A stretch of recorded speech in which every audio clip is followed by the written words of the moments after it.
Film fans have inundated Ed Skrein with love after the British actor turned down the role of Major Ben Damio in the new Hellboy film because the character is of mixed Asian heritage, and he isn't.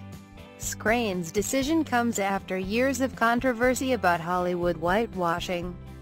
The rising star has been praised for his stance, especially since he's at a crucial point in his career, and won lots of new admirers.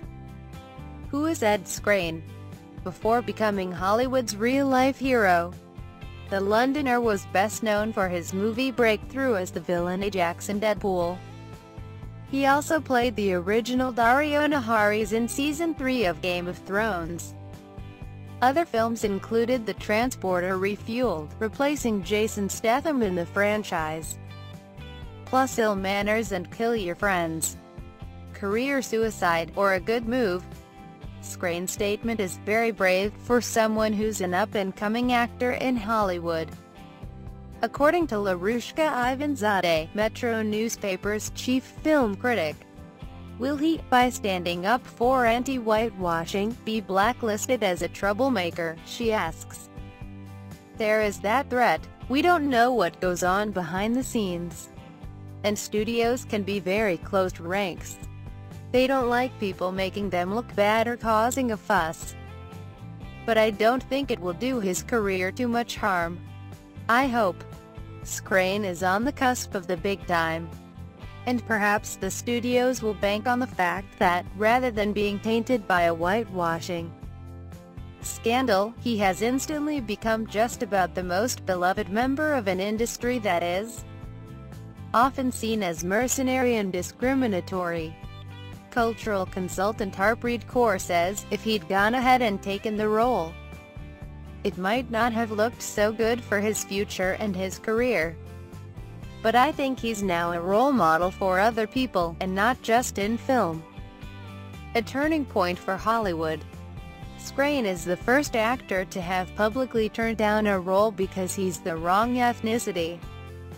After his example, will other actors be able to play characters from a different ethnic group and hold their heads up ever again? This is a really unusual thing for someone to do, says Larushka Ivanzadeh. It will become a reference point. This is making a stand because he is standing up for his convictions. I think it will definitely make other actors consider the parts that they play and take responsibility for it, because that's what he's doing. As for the studios, Ivanzadeh thinks attitudes are changing, slowly. Things are starting to shift. And the fact that this conversation is not going away, that it keeps happening year after year, is something people can't ignore. These things keep happening, and having a statement like this keeps that conversation alive on a big scale. But every time you think it's changed, then it seems to go back. A history of Hollywood whitewashing. Using white actors to play characters of a different ethnic origin has been going on for decades. Egregious examples include Mickey Rooney as Mr. Yunioshi in Breakfast at Tiffany's in 1961, and Laurence Olivier blacking up for 1965's Othello. The debate has intensified in recent years. Jake Gyllenhaal played the title role in 2010's Prince of Persia: The Sands of Time. Johnny Depp was the Native American Tonto in 2013's The Lone Ranger. In 2016's Gods of Egypt, stars like Gerard Butler played Egyptian deities. Earlier this year, In Uproar met Scarlett Johansson's Ghost in the Shell, a live-action remake of a Japanese manga comic, while Emma Stone played a woman of Hawaiian and Chinese heritage in Aloha in 2015. The argument from studios and financiers has always been that they need a big name to attract enough fans to pay for the tickets, and some ethnic groups don't have many big names. Director Ridley Scott was criticized for 2014's Exodus: Gods and Kings, in which white actors including Christian Bale played biblical characters. on the BBC's film 2014, when it was suggested that he could have used Middle Eastern actors. Atechi Scott replied, "Yeah, but can you tell me who? If they don't exist. To justify the budget, you wouldn't get it made, dude. You wouldn't get it made. You're dreaming."